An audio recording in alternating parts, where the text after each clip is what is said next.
A meditação de hoje tem o tema Águas Profundas da Presença, inspirado na vida de Madame Guyon.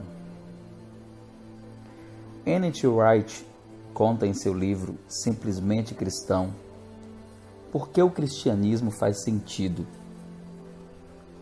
Uma ótima história. Existiu certa vez um ditador poderoso que governava um país com mão de ferro. Cada detalhe era estudado no cotidiano e cada pessoa era avaliada e colocada à prova, e tudo era praticado de acordo com um sistema racional. Nada escapava ao seu controle. O ditador então resolveu pavimentar as fontes de água do país com uma grossa camada de concreto, de modo a impedir o surgimento de qualquer filete de água. A água de que as pessoas necessitavam estaria disponível por meio de um sistema de esgotos racional e complexo. Oportunamente seriam colocados vários produtos químicos na água. O suprimento de água seria controlado pelo ditador. Todos receberiam a quantidade de água decidida por ele. O plano funcionou bem por alguns anos. As pessoas se acostumavam à água do novo sistema. Apesar de ter um gosto estranho algumas vezes, de tempos em tempos, elas lembravam com saudade dos riachos borbulhantes e das fontes de água fresca, que costumavam desfrutar à vontade. Alguns problemas atribuídos pelas pessoas antigamente à irregularidade das fontes desapareceram. Contudo, o ar agora estava tão poluído quanto a água. O ditador, por sua vez, não fazia nada para resolver esse problema. De modo geral, no entanto, o novo sistema parecia eficiente e as pessoas elogiavam o ditador por sua visão de longo alcance. Uma geração se passou, tudo parecia bem, até que, sem aviso prévio, as fontes que haviam continuado a borbulhar e a brotar debaixo do concreto sólido não puderam mais ser contidas. Em uma explosão repentina, semelhante à erupção de um vulcão, seguido de um terremoto, e elas irromperam através do solo. No início, juntamente com a água apareceu o barro e a sujeira que a poluía. Ao jorrar com força, porém, a água limpa veio à tona, escorrendo pelas ruas e pelas paredes das casas, lojas e fábricas. Rachaduras rasgavam as ruas no meio e o caos tomou conta das cidades. Algumas pessoas, porém, ficaram radiantes. Por fim, poderiam desfrutar novamente da água sem depender do sistema. Enquanto isso, as pessoas que gerenciavam os esgotos oficiais ficaram perdidas. De repente, todos tinham água mais do que suficiente, água pura, cristalina, mas ela já não podia ser mais contida. O ditador representa a liderança monopolizadora que esteve à frente da igreja durante esses anos e esse período. Isso foi o que aconteceu no período da Idade Média com o cristianismo. A água representa a graça. A grossa camada de concreto representa o sistema de controle imposto pela liderança papal. E o sistema racional de distribuição de água, a tentativa de confisco da obra do Espírito Santo. Essa foi uma época sinistra da história do cristianismo. As terríveis barbaridades cometidas pela liderança contaminaram a igreja. Trouxe mau cheiro à fé. A teologia putefrou por causa do paganismo que dilacerou mortalmente o coração da sã doutrina cristã. O cheiro fetido da simonia, da corrupção e da prostituição poluía a atmosfera criada pelo Espírito Santo na igreja de Atos. É deste ambiente que o Senhor levanta Madame Guyon para guiar muito as águas da presença. Alistair McCarthy declara: como os grandes rios nasceram de águas profundas que brotam das montanhas, o rio do avivamento nascerá dos lugares altos, vindo de águas profundas. Uma vida em profundidade. Madame Guyon disse em seu livro Experimentando as Profundezas de Jesus Cristo: você deve se tornar como uma abelha que penetra nas profundezas da flor, mergulhar bem fundo para remover-lhe o néctar mais escondido. Charles Swindoll diz que a vida marcada pela profundidade só pode ser cultivada em longos períodos de tempos passados em silêncio, na presença do Pai. Mateus capítulo 6, versículo 6. Mergulhe profundamente na presença, que a doçura do céu fluirá da rocha e transformará a sua vida. Deuteronômio capítulo 32, versículo 13, fala do mel que sai da rocha. E ele o fez cavalgar sobre as alturas da terra e comer os frutos do campo, e o fez chupar o mel que sai da rocha. O mel que você coletar diariamente na presença é a santidade de Deus, onde o poder divino está abrigado. Assim como o mel afeta profundamente o alimento que ele toca, a santidade afeta a nossa estrutura interior. Conforme você abrir diariamente o seu coração na presença de Deus, a santidade poderá ter acesso ao mais íntimo do seu ser, transformando-o à semelhança de Jesus. Ele derramou seu sangue para nos tornar santos, conforme Hebreus 9, versículos 13 e 14, Hebreus capítulo 10, versículo 19 e 22, e 1 João 1, do 7 ao 9. É a santidade de Deus que o manterá longe do pecado. Ela transformará o seu caráter. Trata-se de algo divino que somente pode ser coletado na atmosfera celestial. É inerente ao caráter de Deus. Ele é santo e nos fez para sermos santos para o louvor da sua glória, conforme Efésios 1:4. Níveis profundos da presença. Madame Guyon nasceu na França em 1648 e desde cedo começou a buscar comunhão íntima com Deus. Rick Warren declarou: Satanás tenta limitar a sua oração, porque ele sabe que a sua oração poderá limitá-lo. Em 1668, teve a plena experiência do amor de Cristo. Depois disso, ela passou a gastar tempo em oração.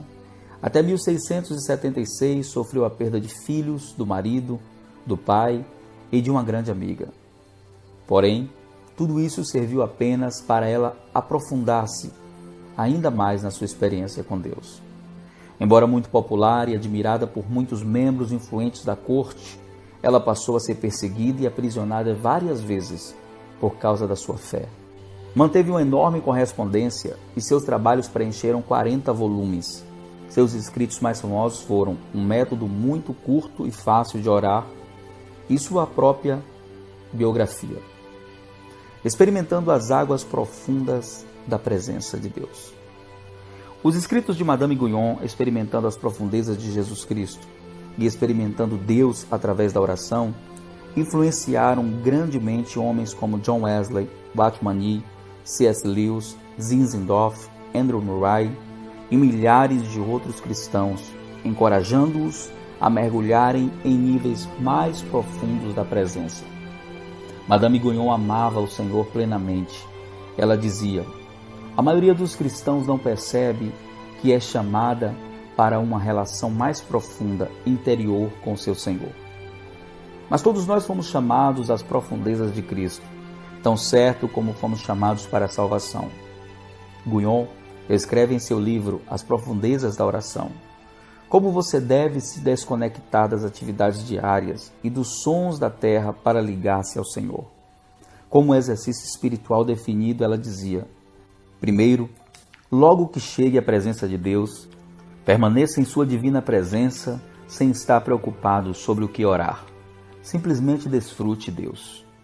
Não procure nada de Deus neste período, a não ser amá-lo e agradá-lo, até que se derrame sobre nós o Espírito lá do alto. Então o deserto se tornará em campo fértil, e o meu povo habitará em lugares quietos de descanso. Isaías capítulo 32, do 15 ao 18.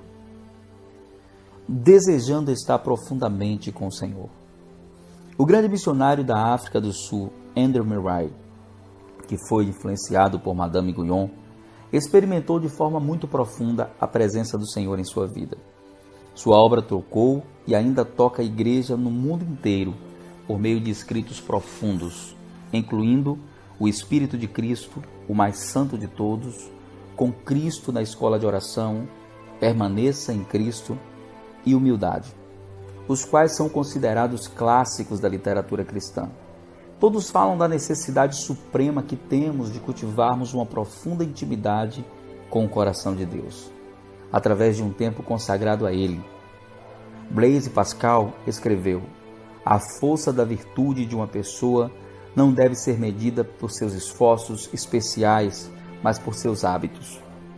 Murray dizia: você deve preparar-se para a oração pelo estudo sagrado da Bíblia. A oração não é um monólogo, onde tudo vem de um lado, mas é um diálogo, onde o filho ouve o que o pai diz.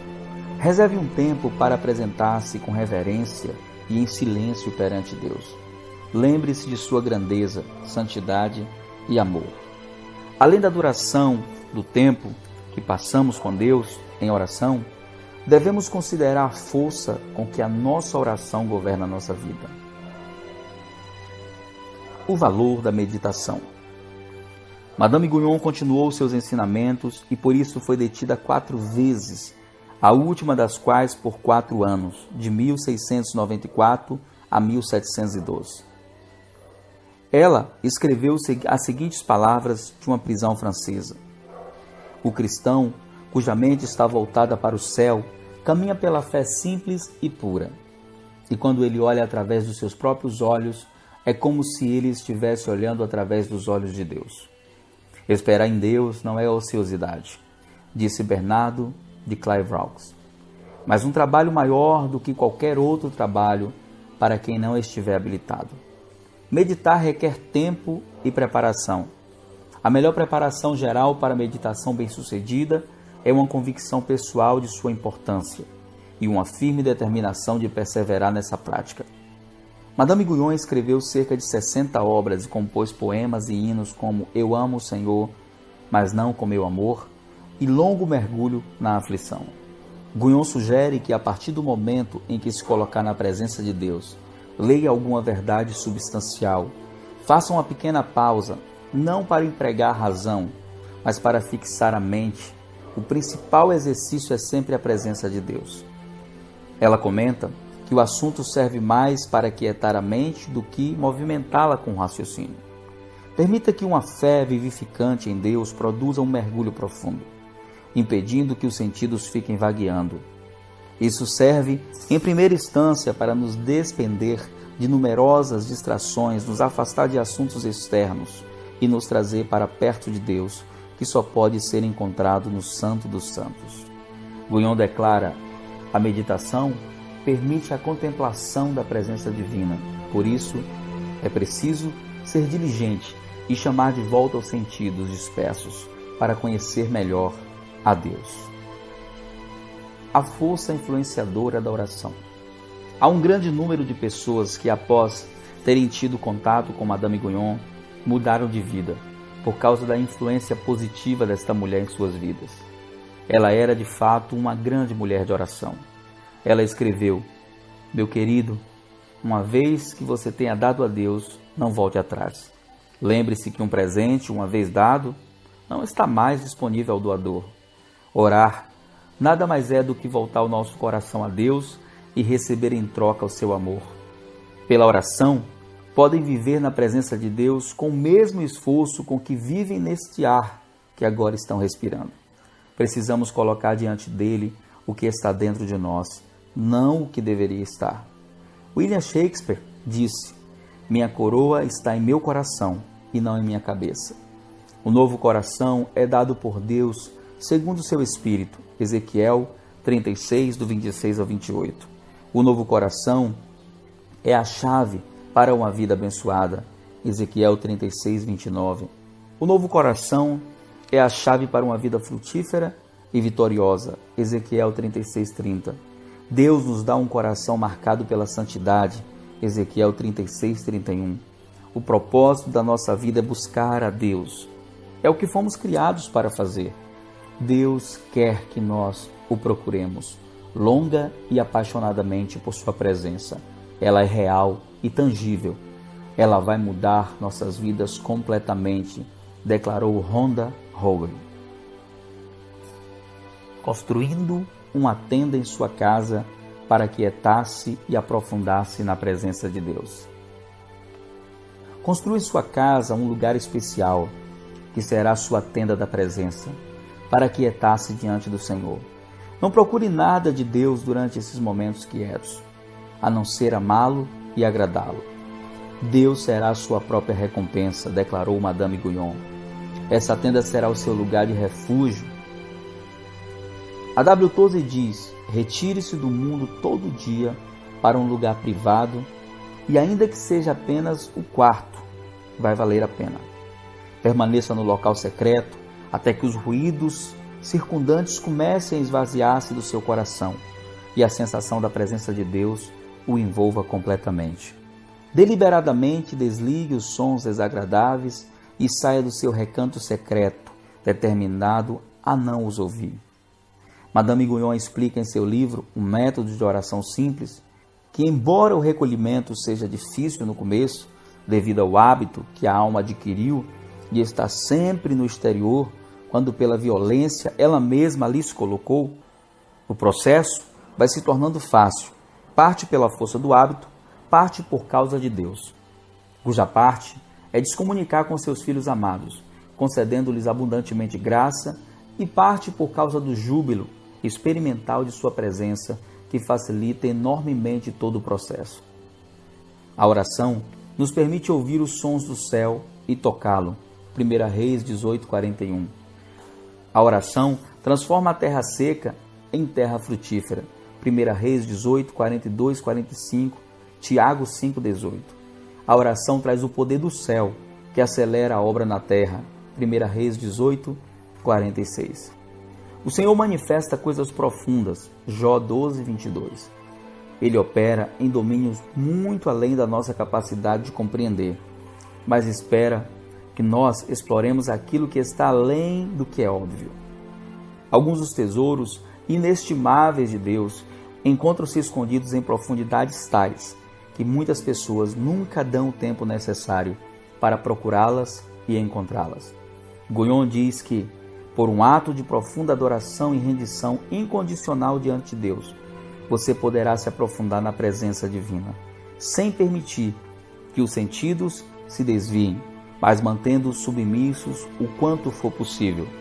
Ela explica que quando a presença divina nos é confiada e gradualmente começamos a apreciar o silêncio e o repouso, este desfrutar experimental da presença de Deus introduz a alma no nível mais profundo da oração. A desconexão de si mesmo. Muitas vezes o maior inimigo da oração somos nós mesmos, e não as distrações do mundo em que vivemos. Sua mente é o painel de controle das suas emoções.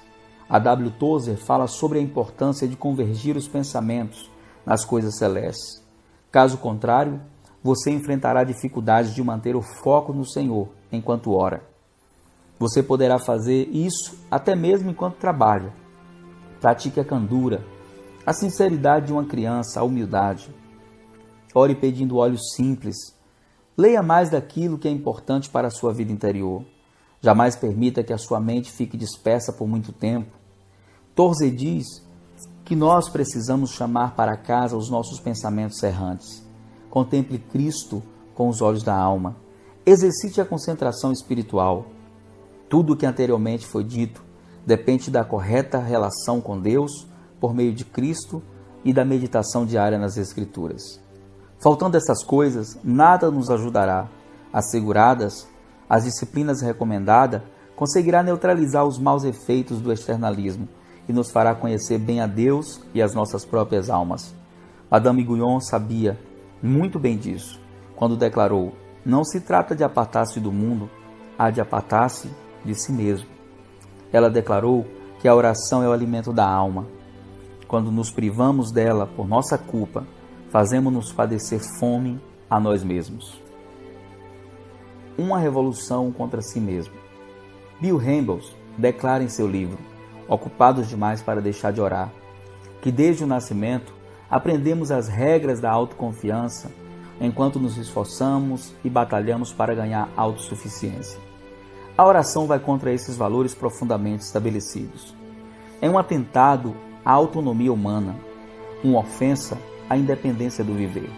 Rimbaud chega a dizer que a ausência de oração em nossa vida é um reflexo direto do quanto somos autossuficientes. Tirar um pequeno pedaço do dia para orar é um ato de insurreição contra o desejo violento do eu manter-se no controle o tempo todo.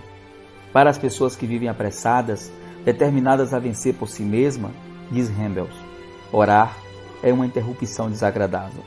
A oração não faz parte da nossa orgulhosa natureza humana. No entanto, em algum momento, quase todos nós chegamos ao ponto em que caímos de joelhos, inclinamos a cabeça, fixamos nossa atenção em Deus e oramos. Não há algo tão celestial e tão antiterrenal que prostrar-se em rendição incondicional na presença de Deus. Esse ato nos devolve a condição para a qual fomos originalmente criados, viver em completo alinhamento ao senhorio de Cristo para o louvor da sua glória. Guyon disse que é muito importante dirigir-se à oração com um amor puro e desinteressado, que não busca nada senão a presença de Deus, agradá-lo e fazer sua vontade. É este amor que gera o compromisso. Guyon declarou que um servo que mede seus esforços apenas pela recompensa não é digno de recompensa alguma. Dirija-se à oração, não esperando desfrutar de recompensas espirituais, mas para estar exatamente da forma que agrada a Deus. Em 1702, Guyon foi banida para Blois, onde passou o resto de sua vida a serviço do Senhor. Em 1717, aos 69 anos, faleceu em perfeita paz. Madame Guyon diz que por um ato de profunda adoração, em rendição incondicional diante de Deus, você poderá se aprofundar na presença divina, sem permitir que os sentidos se desviem, mas mantendo-os submissos o quanto possível.